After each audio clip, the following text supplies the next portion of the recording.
Love, light, and blessings. This is Shamanic White Priestess here, and I wasn't gonna make a video today, but I decided to make this like last minute video today because it's been a very trying day, a very trying couple of weeks, a very trying month for some people in Europe. My prayers are with you guys, and in various parts of the world.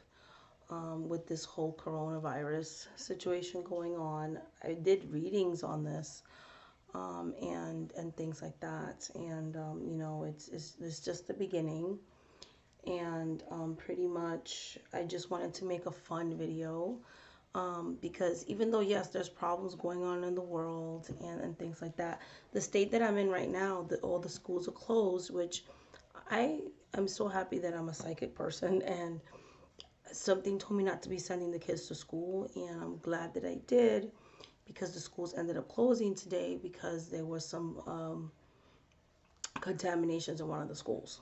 So, and things like that. I've been reading on it and things like that for myself and things like that. So, literally, the state that I'm living in now, there are no open schools. All schools, colleges, dorms are being evacuated. Parents are being asked to pick up their kids and that kind of stuff. So, in light of all that, in light of the increase in violence that I saw in the cards, which is happening, people fighting in the supermarket for supplies, buying up the toilet paper, the hand sanitizers, and just all this little panic that's going on with this situation, I thought I would make a fun video. A topic that I was thinking about recently and things like that, just because sometimes it's just nice to do something fun. And I love being part of the spiritual community. I love my subscribers. I love every single one of you guys that comment on my videos and things like that. And I plan to catch up on videos. But I do, for those that are new to my channel, I do work full time as a psychic reader, a healer, and a mentor. So I'm always giving classes and things. As a matter of fact, the hoodoo classes start next week. I'm going to start sending out the material and things like that next week. So I'm getting ready to go back into a busy season because for these next 2 months, my students are stuck with me. So, yeah. So, and on top of readings and everything else and spell work and all the things that I do for clients and stuff like that. So I don't get to always comment right away in people's comments and things like that. But please leave the feedback because I do answer and respond to every single one of the comments that I get on YouTube. At least I try to, and things like that. But I wanted to make this video because it was a topic I was thinking about recently. And the topic is, so at my peak, I had 90 decks. That includes tarot, oracle, Lenormand, all those kinds of things. And I wasn't happy there. Actually, no, at that time I wasn't. Yeah, there was a Lenormand deck. Yeah, okay. And I wasn't happy doing that. I think I had like one Lenormand deck. Everything else was like 89 of everything else. And so I started to purge. This was before I had a channel. When, at the time that I created this channel, I had about 58 to 60 decks. And that includes Oracle and Tarot together. And even though I had purged from 90 to 60, that was a number I still wasn't happy with. And so I ended up purging down to like 30. Now I'm closer to 40 and I'm in a good place because that's a comfortable number. I do admit that when I first started reading professionally, I did not own all these decks. I discovered Tarot Tube and sold these wonderful decks and started buying decks. And because I used to only buy decks before that, I was drawn to, dreamed of, and things like that. I just started to buy decks, I'm not going to lie. And then that didn't make me happy, so I purged down. And I was happy at 60 and eventually kind of wanted to have less because I started noticing a lot of decks weren't being, like they weren't being used. And one thing I don't like, one of the rules I have is I don't like to keep decks I don't use. So I went down to 30 decks, and then now I'm up to like closer to 40, 39, 40. And that includes Tarot, Oracle, any cartomancy, Lenormand, all that kind of stuff. So various forms of divination that I practice. So altogether 40 decks. So I'm comfortable in that number, and things like that. But it kind of, I started being called to older decks that I had. For instance, a couple of decks I'm going to talk about in this video are prime examples of that. So it started to make me think, like, am I going to be called back to all the decks that I used to own, or are these the exceptions to that rule? So I'm kind of like, maybe I shouldn't have purged decks so hastily. I've had people comment like, this is why I never get rid of decks, because then all of a sudden I start being called to older decks and things like that. And then you have to repurchase, which is something that happened to me recently. And it got me to think, maybe I shouldn't throw my decks away so quickly. Maybe I should do what some people do, which is kind of just put them in a box, tape them up, put them away, or put them in storage or something else, in a safe place, and kind of think about if you really want to get rid of that deck. And I think I might start doing that, because what I noticed is, for the foremost part, I haven't regretted the majority of decks I've given away. But the ones, because I wanted to get under a certain number, I think there were a couple of decks in there that I shouldn't have gotten rid of, even though I wasn't using them all the time. Because what that actually caused was for me to want to get this deck again. And that's spending money. So I think this is a good thing that I'm doing that this deaf year, low buy year for me, really. Because it's really causing me to really evaluate my spending habits, and things like that. Because I feel like when I started to get rid of decks so hastily, I started feeling the urge to buy things. And I didn't realize I was doing that until I went into my deaf year. And I was like, you know what? I'm comfortable at 40. I'm going to leave it alone. I'm going to work with what I got. And even if I'm not using a certain deck a lot, I think I'm just going to leave it alone, because maybe later down the road, I'll be drawn to this deck. So I'm only going to work with what speaks to me. And if something doesn't speak to me, I'm going to leave it alone, because I always had this mentality of, if I'm not using it, I'm not a collector, so then I need to get rid of it. And I'm starting to think that I will still get rid of it, but I think I'm going to take longer to actually work with it a little bit. The decks that I'm kind of doubting, maybe separate them into decks that I don't know if I would want to keep them, and decks that I know definitely are non-negotiable, and kind of work with the ones that I'm not sure of for a while before I actually get rid of them. Because what I find is, I've been rediscovering a lot of, like, a couple of old favorite decks, and then I'm like, why did I even think of getting rid of it? I kind of started to remember why I love the deck in the first place. So that's what I wanted to talk about. A prime example is the Psychic Tarot. I got rid of this really early on in my spiritual journey. I worked with it for 2 years. Not this particular deck, but this is back like a second copy, but the original one that had the gilding, that was way better cardstock in my opinion. Um, and I regret getting rid of it, because now I just started recently being drawn to it. And had I kept my original copy, which again had way better cardstock, I wouldn't have to have gone and spend money on a deck that I already had. So it's making me kind of question, should I do something else instead? So when I start doubting, if it's a deck that I've always connected to, but then all of a sudden start reading with it, maybe I should just keep it, because I might be called to want to love this deck again. I think the exception to getting rid of it will be the ones that you've never connected with.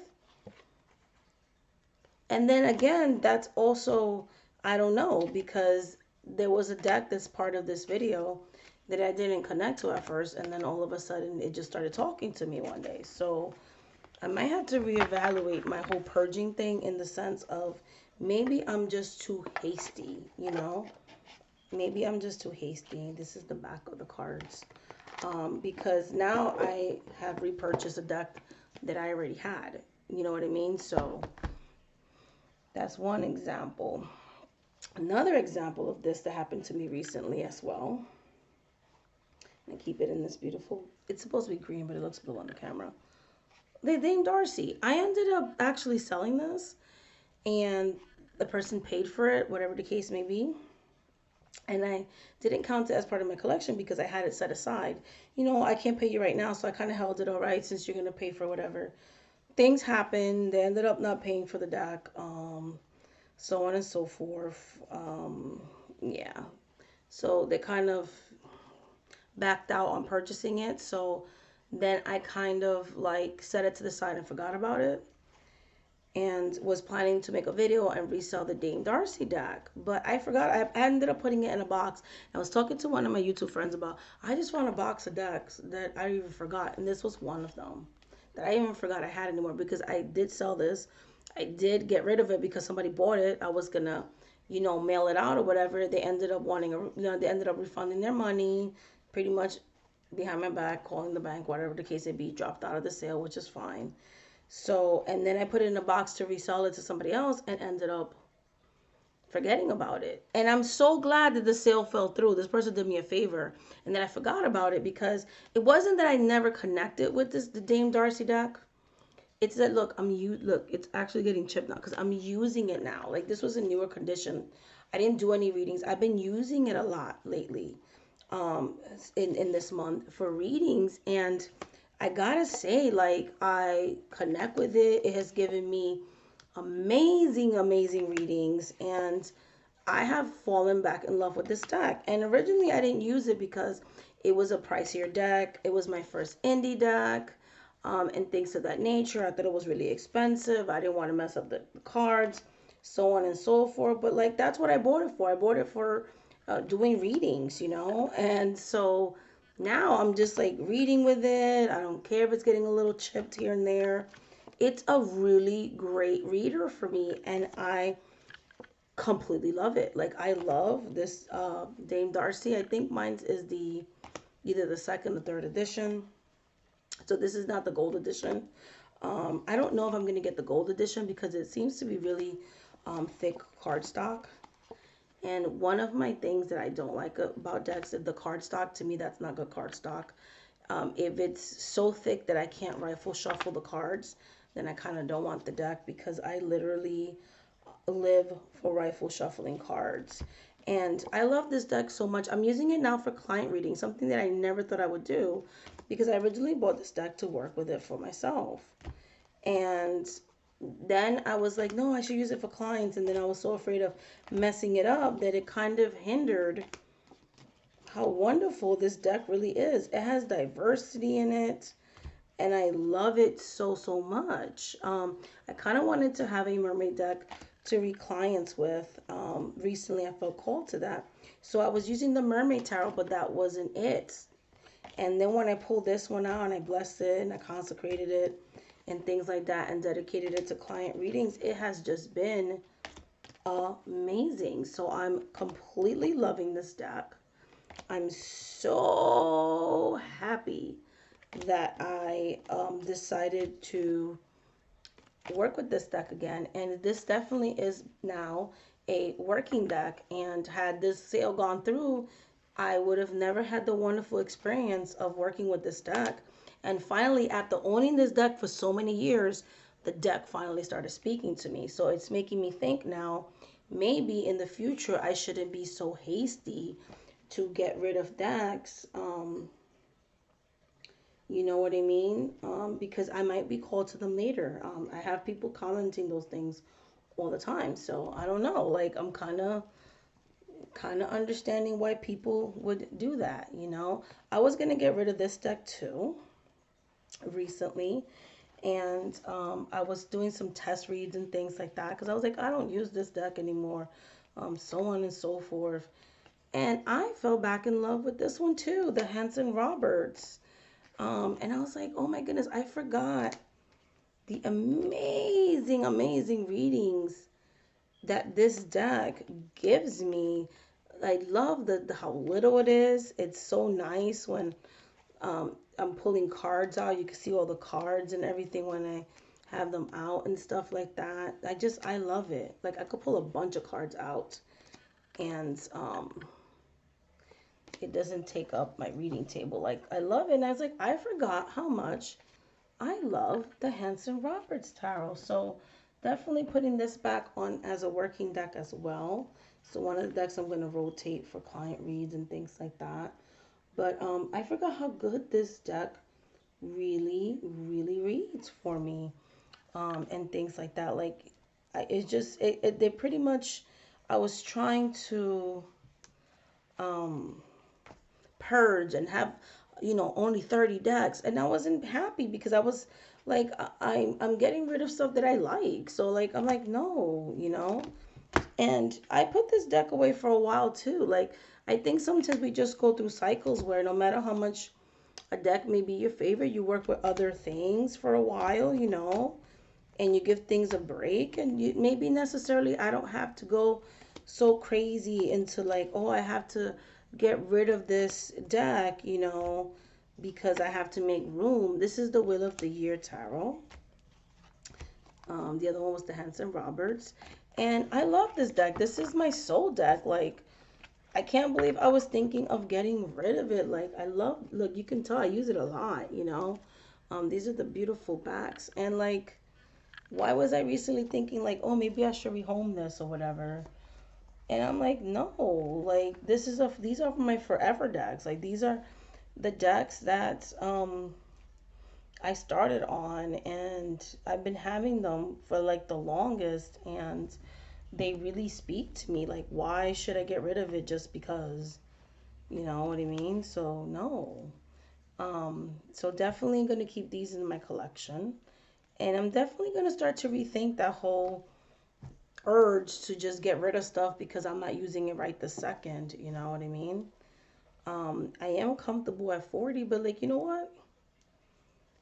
Um, that may change. But right now, I want to stick to everything that I have, and things like that. So I'm like, you know what? Even if I don't have the most decks in the world, I am a collector. You know what I mean? Because literally, I could just have one deck and read people with it. But I like having options. And as long as I'm enjoying myself and being responsible financially, of course, what is wrong with that? This deck is the Chakra Wisdom deck, and I said I was going to do a review of it. And I have to say that this is not generally a deck that I would have ever gotten on my own. But I got to tell you guys, this deck reads beautifully for me. The guidebook is amazing. A lot of the chakras, I didn't understand why she picked them. And I'm like, but that doesn't feel like it belongs to that particular card, or is it a chakra that I would pick for a particular card? But when she explains it in the guidebook, it makes a lot of sense. And I find that this deck, not that it's the same energy, like the Hoodoo Tarot, has really prompted me to do some journaling, some healing, not just with the chakras itself, because this deck feels deeper than just the chakras. She really puts some really important questions for you to kind of reflect and ask yourself. So I understand that the spirits wanted me to use this deck to self-heal. And that's the type of readings that I do with it. Like, what are the issues that I need to work on type of readings. I'm journaling with it, and I'm also doing color therapy with it.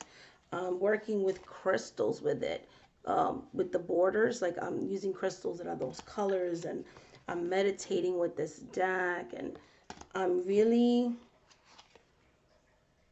really, really getting really deep. This is a deck that I am planning to continue to work with for the rest of March. I completely love it. And again, it is not the deck that I thought I would get. It has a lot of deal breaker things, but for some reason, this deck, the spirits wanted me to work with it, and I completely understand why. I've gotten very profound and deep readings with this one. This is the backs. As you can see, I'm using it. It's like curvy, and things like it. It's been really pleasant to work with. So the Chakra Wisdom Tarot has been a nice deck for self-work, self-healing, basically like that kind of stuff, for healing purposes, and things of that nature. So yeah, this deck pretty much has told me what it wants to do. And literally the spirits wanted me to do a lot of self-healing with it and journaling with it and really going deep with the deck and working on some things. So definitely love this deck. Some of the cards have actually made me cry, the messages that I've gotten with them and things of that nature. So I love the guidebook. It's very to the point, and it's really good. Like, it also gives me a different way of looking at tarot. So I think she did a really great job with the chakra wisdom tarot in that sense with the guidebook and explaining how she picked the chakras and things. And despite it lacking diversity, I still like the deck. I understand why the spirits wanted me to get the deck and things like that. Today I got, my draw is the Princess of Wands, and we have the heart chakra. So that's my card of the day. But yeah, so that's all I wanted to do, was make this quick video and pretty much talk about, do a quick little review of the Chakra Wisdom tarot deck, and just talk about this whole certain urge that I think I'm not the only one who has it. That all of a sudden we're not happy with the number of tarot decks we have, and then we start trying to like call down the collection or whatever, and things like that. And I think sometimes people regret giving away certain decks just because they may have loved it in the past, but they're not using it. We have this, no, you have to use it because therefore it validates the whole reason why you have a collection. And I used to think that way too. I have to use it because that way it validates it, but that's a lot of pressure in itself. And now I'm just like, I love every single deck that I have. And so I'm going to keep the decks that I love. And whatever number that ends up being, then that's the number it's going to be. Right now it's 40. And I'm okay with that. You know what I mean? If it gets to be more, it gets to be more. If I love these decks and I'm paying my bills and I'm doing what I got to do, I'm just going to enjoy myself. So that's how I'm starting to think. So this deck year has been really awesome. I've really enjoyed the couple of things and decks that I've added to my collection because I'm being more like quality versus quantity. So only decks that I'm really being drawn to. And every single deck that I've kept in my collection when I started getting rid of decks and things are the actual decks that every single one of them I've dreamed about. The spirits have told me to get them. I've been called to get them. So these are all decks that I've worked with and gotten amazing readings for myself or others.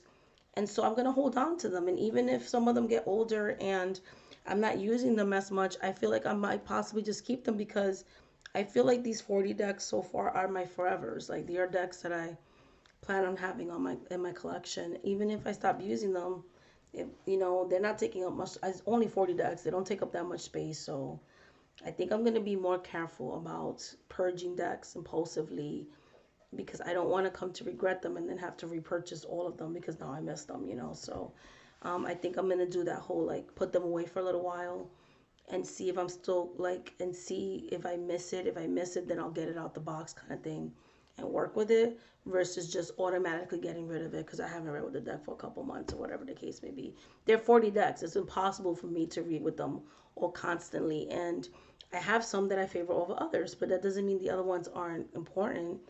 And it doesn't mean that I'm not going to miss them. So I'm going to be more careful about this whole thing of just getting rid of decks impulsively because I want to be in this magic number zone and not be considered a collector or something like that. I think that I'm starting to change how I feel about that. So, but let me know your thoughts in the comment section. Much love, much light, much blessings. Please stay safe, guys. Wash your hands and just practice safety precautions. And I'm sending much love, light, and blessings to every part of the world that's being affected by this. And that's why I think I want to do my community spell. I'm going to possibly do it this month. And I want to do like a health spell, like to just send healing and protection to us, my subscribers and spiritual community, as we face this like really scary stuff that's going on. Okay, so anyways, much love, much light, much blessings. Please comment below. I love you guys so, so much. Let me know what you think about this topic. Have you ever purged decks and then kind of regretted it and like, why did I even do that? I should have never done that. Now I want my deck back and so on and so forth. So let me know if you've ever actually done that too, because I would really, really be interested in hearing your thoughts about it. Okay, guys? Much love, much light, much blessings. Bye, guys.